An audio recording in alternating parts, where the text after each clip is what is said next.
Bonjour madame. Donc nous sommes vus il y a un mois pour une pose de fil tenseur permanent. Quelle était votre demande lorsque vous êtes venu me consulter? Alors je souhaitais travailler sur l'arrondi du visage et l'affaissement du bas du visage. Un petit peu en anticipation et un petit peu en modification de ce qui était déjà présent. Qu'est-ce qui vous a fait choisir l'option des fils tenseurs permanents? Pour ne pas avoir à y revenir, et puis les injections, toujours peur que ça bouge, que ça se déplace dans les endroits du visage, pas très en confiance avec les injections et pas du tout en confiance avec le lifting qui, je pense, est un acte chirurgical assez conséquent. Et les fils tenseurs résorbables n'étaient pas non plus une option pour vous? Toujours pareil, dans l'idée de ne pas avoir à y revenir.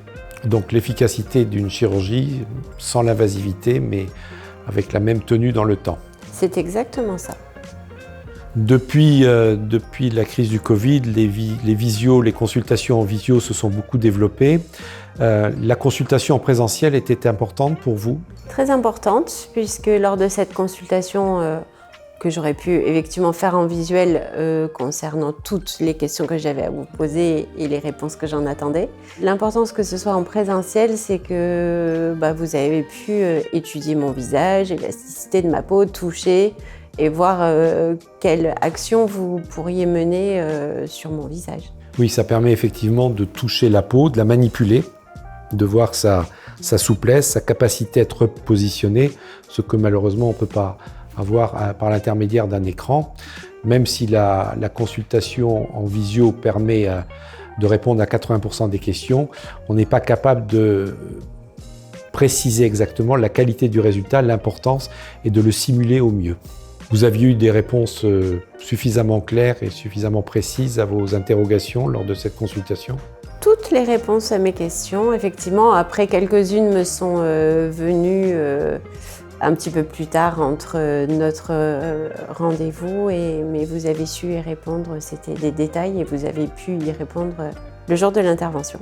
Oui, parce que ça c'est important, vous confiez votre visage à un inconnu ou presque, donc ce que vous avez de plus précieux au monde, par vos enfants bien entendu, donc il est important que vous puissiez être parfaitement sereine et que toutes les questions aient eu leur réponse.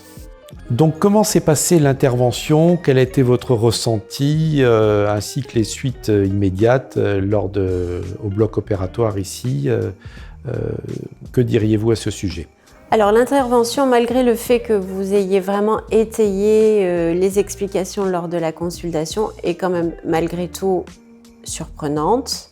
C'est une intervention, c'est pas anodin, donc il faut aussi l'intégrer en tant que telle.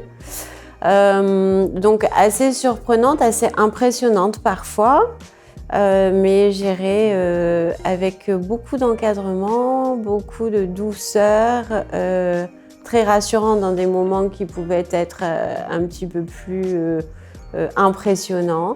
Donc une super équipe qui encadre vraiment bien ce moment-là qui est parfois pas très confortable.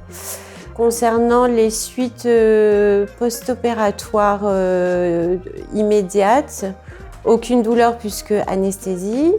Et puis après, quelques heures après non plus, puisque l'anesthésie fait encore effet. Et puis après, pas mal de médicaments pour pouvoir soulager cette douleur. Donc non, de l'inconfort une fois que l'anesthésie s'efface, surtout dans la position couchée. Mais sinon, et puis peut-être en bascule avant, quand on va ramasser quelque chose par terre, on sent qu'il s'est passé quelque chose, mais pas véritablement de douleur atroce, un petit inconfort. Oui, c'est la première nuit qui est la plus difficile et dès le lendemain, en principe, les choses vont mieux. C'est à peu près ça, oui, la première nuit encore, moi j'ai passé une bonne première nuit. Bon, voilà, on peut peut-être pas dormir sur le côté droit, sur le côté gauche, donc peut-être juste sur le dos avec la tête dans un oreiller confortable, bien calé, mais bon, rien de trop douloureux. Avez-vous pu reprendre une vie sociale, voire professionnelle, assez rapidement? Alors professionnelle, j'ai pas été confrontée à ça puisque j'avais choisi ma période de vacances, mais du coup j'ai pris l'avion le lendemain. Donc oui, sans problème. Juste ce que je voulais rajouter, c'est que j'ai beaucoup apprécié que vous ayez pris de mes nouvelles durant mon mois de convalescence, entre guillemets, de manière régulière. Oui, je le fais toujours, hein, c'est très important. J'appelle en principe toujours mes patientes une première fois le lendemain. Et puis ensuite, quelques jours après, je reste à leur disposition, bien entendu, puisque c'est votre visage, c'est très important. Et les suites sont différentes d'une patiente à l'autre. Et la disponibilité du praticien après une telle intervention me semble indispensable. C'est d'autant plus appréciable qu'il y a également des questions qui peuvent venir par rapport à une petite douleur ou juste un regard différent sur ce visage ou un léger gonflement. Donc c'est très rassurant de pouvoir rester en contact.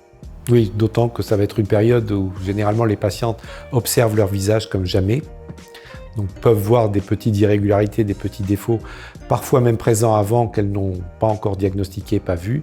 Donc il est important de pouvoir les rassurer quant à l'évolution, à la durabilité et à la durée de la convalescence. Merci. Donc nous sommes aujourd'hui au contrôle à 1 mois.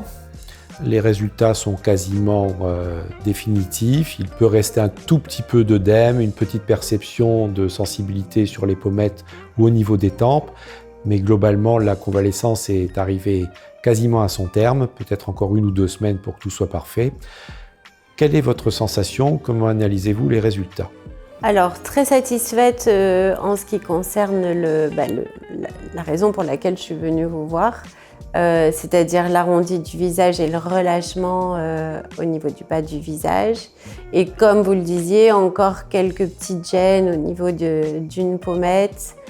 Donc pour le reste, un petit peu difficile de me prononcer, mais en tout cas, dans l'ensemble, absolument ravie. Nous avions traité aussi les sourcils. Est-ce que vous pouvez éventuellement les dégager un petit peu? Voilà, pour nous montrer. Donc l'élévation demandée était de 1 ou 2 mm, quelque chose de naturel. Comment trouvez-vous votre regard? Comment avez-vous vécu les suites et le résultat au niveau de cette zone si particulière que sont les sourcils? Alors un regard plus éclairé, plus ouvert, et que j'apprécie depuis peu puisque j'ai quand même marqué, j'ai une peau qui marque pas mal, donc aujourd'hui je vois vraiment la différence avec un regard plus éclairé, plus ouvert.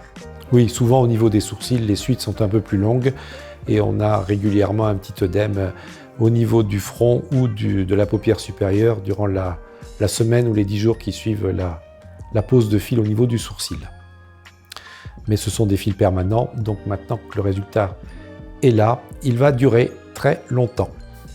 Donc avant de conclure, je voulais vous remercier de m'avoir fait confiance, de m'avoir confié votre visage, ce qui n'est vraiment pas rien pour une femme. C'est votre carte de visite, c'est votre image devant la société. Donc je tiens à vous remercier pour cette confiance et également d'avoir permis que l'on filme votre présence et de recueillir votre témoignage. Écoutez, avec grand plaisir, docteur. Si cet échange et cette vidéo peut répondre aux questions de vos futures patientes, clientes, avec grand plaisir. Merci beaucoup. Merci 1000 fois.